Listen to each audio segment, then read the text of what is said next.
And welcome to my YouTube channel. Today in this video we are going to cover meiosis 1, which is one of the most important part of the chapter. So let's get started. So guys, first of all we will learn about prophase 1. जैसे कि हम लोगों ने mitosis में पढ़ा था prophase, metaphase, anaphase and telophase. उसी तरीके से मियोसिस में भी prophase, metaphase, anaphase and telophase होता है. अब हम लोग मियोसिस 1 पढ़ रहे हैं तो जाहिर है कि इसमें हम लोग prophase 1, metaphase 1, anaphase 1 and telophase 1 पढ़ेंगे. So let's get start with prophase 1. So guys, prophase 1 जो है वो फर्स्ट फेज है मियोसिस 1 का. एंड ये सबसे लंबा फेज़ होता है पूरे मियोसिस का. सबसे लंबा फेज़ मियोसिस का होता है प्रोफेज 1. ठीक है. अब ये जो प्रोफेज 1 है ये फर्दर फोर फेजेस में डिवाइडेड है. सबसे पहले होता है leptotene, then zygotene, then pachytene, then diplotene, then diakinesis. So हम लोगों को ये leptotene, zygotene, pachytene, diplotene and diakinesis एकदम अच्छे से ऐसे सम अप करके पढ़ना है, क्योंकि ये इतना इम्पोर्टेंट है कि हर एक ईयर इसे क्वेश्चंस पूछे जाते हैं. सो सबसे पहले हम लोग मूव करते हैं लेप्टोटीन में. तो लेप्टोटीन में क्या होता है? लेप्टोटीन सबसे फर्स्ट स्टेज होता है प्रोफेज 1 का. और इसमें क्या होता है, क्रोमोसोम जो है वो लाइट माइक्रोस्कोप के अंदर ग्रेजुअली विजिबल होते हैं. नॉट वेरी क्लियरली, बट हाँ, इस प्रोसेस में सबसे पहले हम लोगों को क्रोमोसोम जो है वो दिखाई देते हैं. और इसी फेज में क्रोमोसोम्स का कॉम्पैक्शन स्टार्ट होता है. Throughout leptotene compaction of chromosomes होता है लेप्टोटीन में.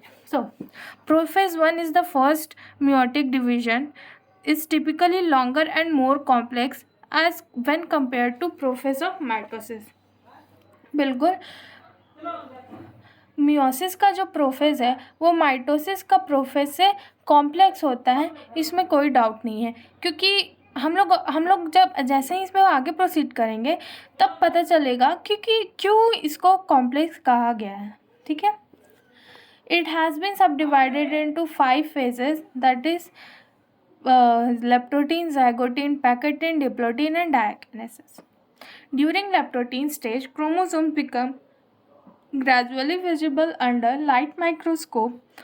The compaction of chromosomes continues throughout the leptotene. बिल्कुल जो भी बताया कि इस फेज़ में क्रोमोसोम जो है वो ग्रेजुअली विजिबल होते हैं और इस स्टेज में ही क्रोमोसोम्स का कॉम्पैक्शन स्टार्ट होता है. Now let's move on to the second phase, that is zygotene. ठीक है. During this stage chromosome start pairing and this process is associated called synapsis. इसमें क्या होता है, ये जो क्रोमोसोम्स है ये मान लो ये एक क्रोमोसोम हुआ और ये एक क्रोमोसोम हुआ. अब साइनेप्सिस में क्या होता है, ये दोनों क्रोमोसोम दोनों आपस में पेयर करना स्टार्ट करते हैं, दोनों एक दूसरे से जुड़ना स्टार्ट कर देते हैं. अगर आप लोग सिंपल लैंग्वेज में समझो, ये दोनों एक दूसरे से अटैच होना या पेयर करना स्टार्ट कर देते हैं. ये 2D व्यू है. आपको 3D व्यू देखना है तो आप यहाँ देख सकते हैं कि कैसे दोनों क्रोमोसोम एक दूसरे के साथ पेयर करे हैं. ठीक है. चलिए आगे देखते हैं. और हाँ, एक और बात, इस पेयरिंग के प्रोसेस को हम लोग क्या बोलते हैं, synapsis. Such paired chromosomes are called homologous chromosome. ये दोनों क्रोमोसोम जो आपस में पेयरिंग कर रहे हैं, ये दोनों क्या है, ये दोनों होमोलोगस क्रोमोसोम है, मतलब सेम है. ये दोनों क्रोमोसोम्स क्या है, सेम है. बट और ये क्या है, ये दोनों का सिस्टर क्रोमैटिड्स है. ये दोनों आपस, ये होल एक क्रोमोसोम हुआ. ठीक है. और ये क्या है, क्रोमैटिड. ठीक है. Now next, such paired chromosomes are called homologous chromosome. Electron micrograph is the of this stage indicate that chromosome synapsis is accompanied by formation of complex structure called synaptonemal complex. अब अब ये बताया कि इस phase में जो है chromosomes आपस में पेयरिंग कर रहे हैं, तो एक क्वेश्चन तो अराइज यही होता है ना कि ये दोनों आपस में पेयरिंग कैसे कर रहे हैं, क्या है जो ये दोनों को पेयरिंग कराने में हेल्प कर रहा है। तो एक बेसिकली एक प्रोटीन होता है जिसको हम लोग साइनोप्टोनीमल कॉम्प्लेक्स करते हैं। उस साइनोप्टोनीमल कॉम्प्लेक्स की हेल्प से ही ये दोनों क्रोमोसोम्स क्या है आपस में ऐसे पेयर कर जाते हैं। सो ये जो पेयरिंग हो रहा है इसमें अकम्पनीड कौन है, साइनोप्टोनीमल कॉम्प्लेक्स। ये बेसिकली एक प्रोटीन होता है। नाउ आगे देखते हैं। The complex form by pair of synapsed homologous chromosomes are called bivalent. ये जो कॉम्प्लेक्स फॉर्म हुआ बाय पेयरिंग क्रोमोसोम्स के पेयरिंग के बाद जो ये जो कॉम्प्लेक्स बना इसे हम लोग बाईवेलेंट बोलते हैं। बाईवेलेंट क्यों बोल रहे हैं, क्योंकि दो क्रोमोसोम पेयर कर रहे हैं, ये दो क्रोमोसोम मिलाकर बाईवेलेंट बोलते हैं। इन दोनों को टेट्राड भी बोला जाता है, क्योंकि टेट्राड देखो टेट्राड के बाईवेलेंट तो हम लोग ये दोनों क्रोमोसोम्स के ये में बोल रहे हैं, ठीक है, रिस्पेक्ट में, ये दोनों क्रोमोसोम्स के रिस्पेक्ट में बोल रहे हैं। बट यहाँ जो सिस्टर क्रोमैटिड्स है, ये 4 सिस्टम क्रोमैटिड्स है, इसीलिए हम लोग इसको टेट्राड भी बोलते हैं। तो आप बाईवेलेंट और टेट्राड में कंफ्यूज मत होना। However, these are more clearly visible in next stage।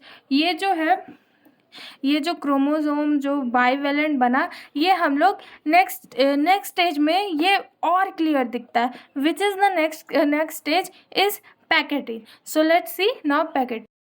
ये जो बाईवेलेंट या पेयरिंग जो है ये हम लोगों को नेक्स्ट स्टेज में और क्लियर दिखेगा, which is packeting. So let's see packeting. However these are more clearly visible in next stage.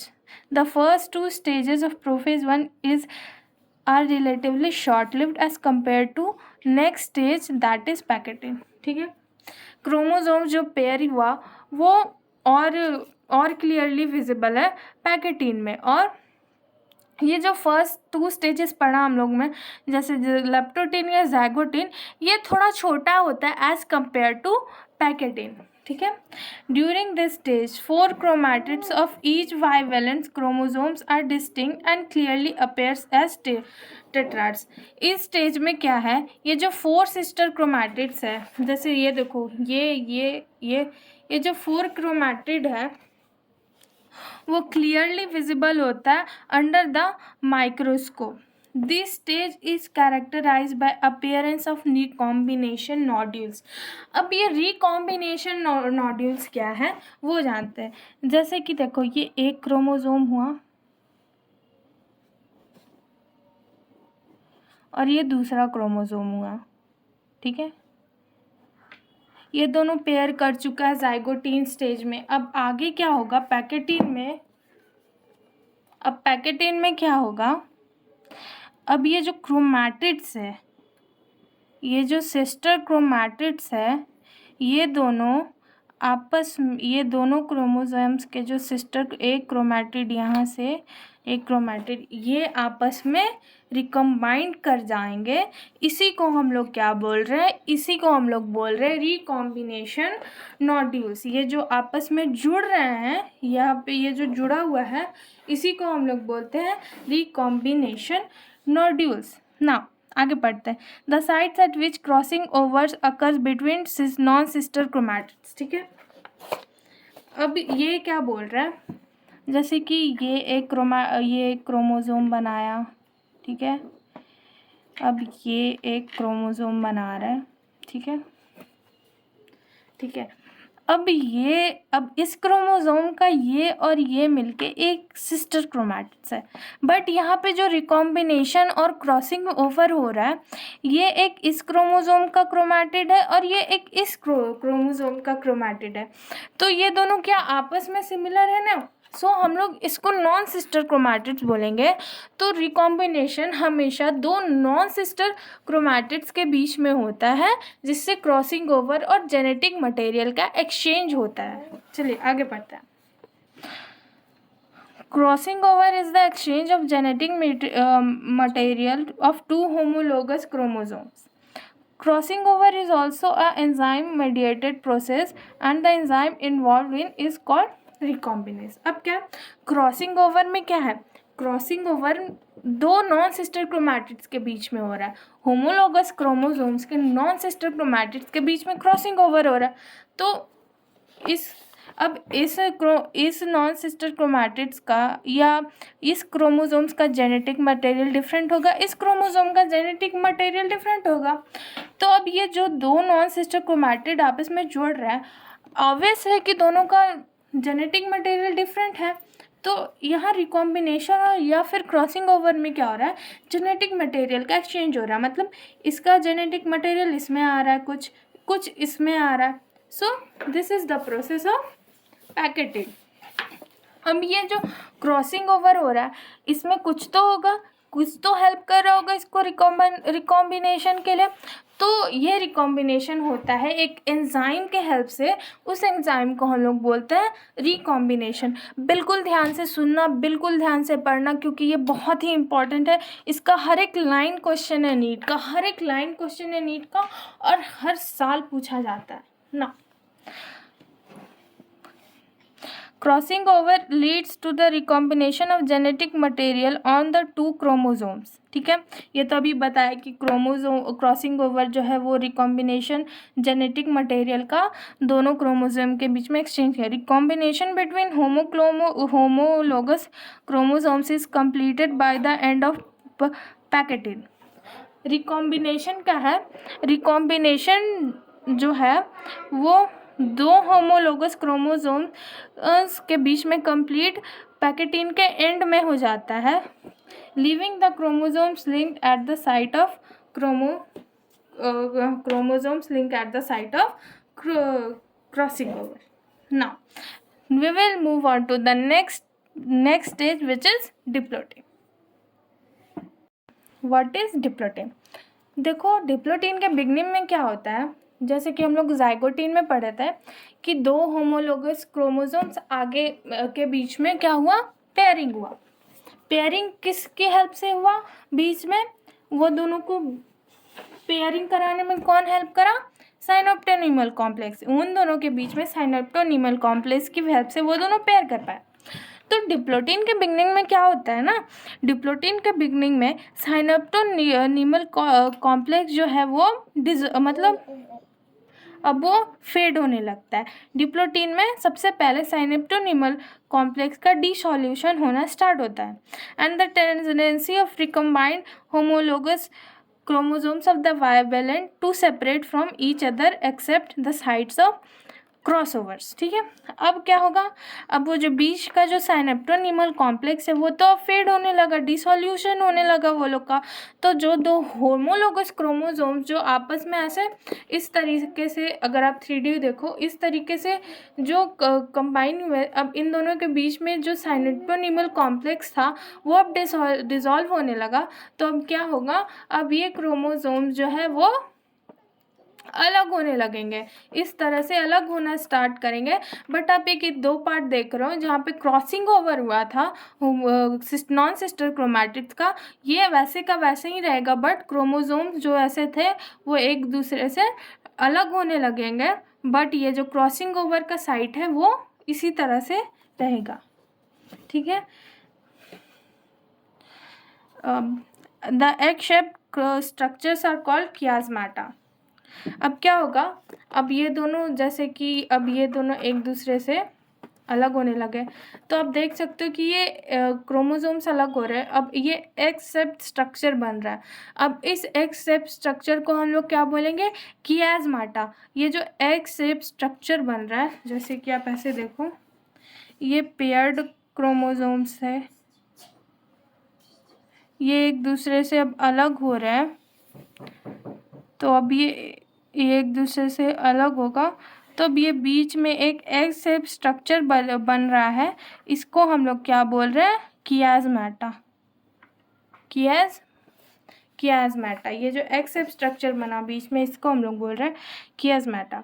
In oocytes and some vertebrates diplotene can last for months and year. ठीक है, अब आप लोग class 12 में, that is reproduction in animals पढ़ोगे उसमें जो आप लोग जब फीमेल के ओवम के बारे में पढ़ोगे तो आप लोग वहाँ डिटेल में पढ़ोगे, बट यहाँ पे एक सिंपल है कि oocytes ऑफ सम डिप्लोटीन जो है वो लास्ट कर जाता है मंथ्स एंड ईयर्स। तो अगर आप लोगों को पूछा ऐसा सवाल कि मियोसिस 1 का सबसे लॉन्गेस्ट फेज़ कौन है, तो मियोसिस 1 का प्रोफेज में सबसे लॉन्गेस्ट फेज़ कौन सा है, डिप्लोटीन। एंड मियोसिस 1 का सबसे लॉन्गेस्ट फेज कौन सा है, प्रोफेज 1। एंड प्रोफेज 1 का सबसे लॉन्गेस्ट फेज कौन सा है, diplotene. Now next move to the last stage that is diakinesis. The final stage of the meiotic prophase 1 is diakinesis. This is marked by terminalization of chiasmata. अब देखो diplotene में क्या हुआ था, क्रोमोसोम्स अलग हुए थे, एग शेप स्ट्रक्चर बना था कियास्माटा। अब डायकाइनेसिस में क्या होगा, अब ये जो है ये टर्मिनल पे आना स्टार्ट हो जाएगा, इसी को बोलते हैं टर्मिनलाइजेशन ऑफ कियास्माटा। ये बहुत इंपॉर्टेंट क्वेश्चन है, रिपीटेडली पूछे गए हैं, सो इसको तो एकदम ध्यान से हटाना ही मत कि डायकाइनेसिस में कियास्माटा का टर्मिनलाइजेशन होता है। During this phase chromosomes are fully condensed and meiotic spindle are assembled to prepare homologous chromosome for separation. ठीक है, अब इस स्टेज में क्या होगा, क्रोमोसोम्स जो होंगे फुल्ली कंडेंस्ड हो जाएंगे, जैसे कि माइटोसिस के प्रोसेस में हुआ था। मियोटिक स्पिंडल जो है वो अपने आप को प्रिपेयर करेंगे for separation. By the end of the diakinesis the nucleolus disappear, जैसे कि माइटोसिस के प्रोसेस में हो रहा था, न्यूक्लियर एनवलप भी डिसअपियर हो जाएगा। Also break diakinesis reprise now. अब क्या होगा, अब ट्रांजिशन होगा टू मेटाफेज। सो अब हम लोग नेक्स्ट जब इसका लेक्चर करेंगे तो उसमें हम लोग मेटाफेज 1, एनाफेज 1 एंड टीलोफेज 1 तीनों कवर करेंगे।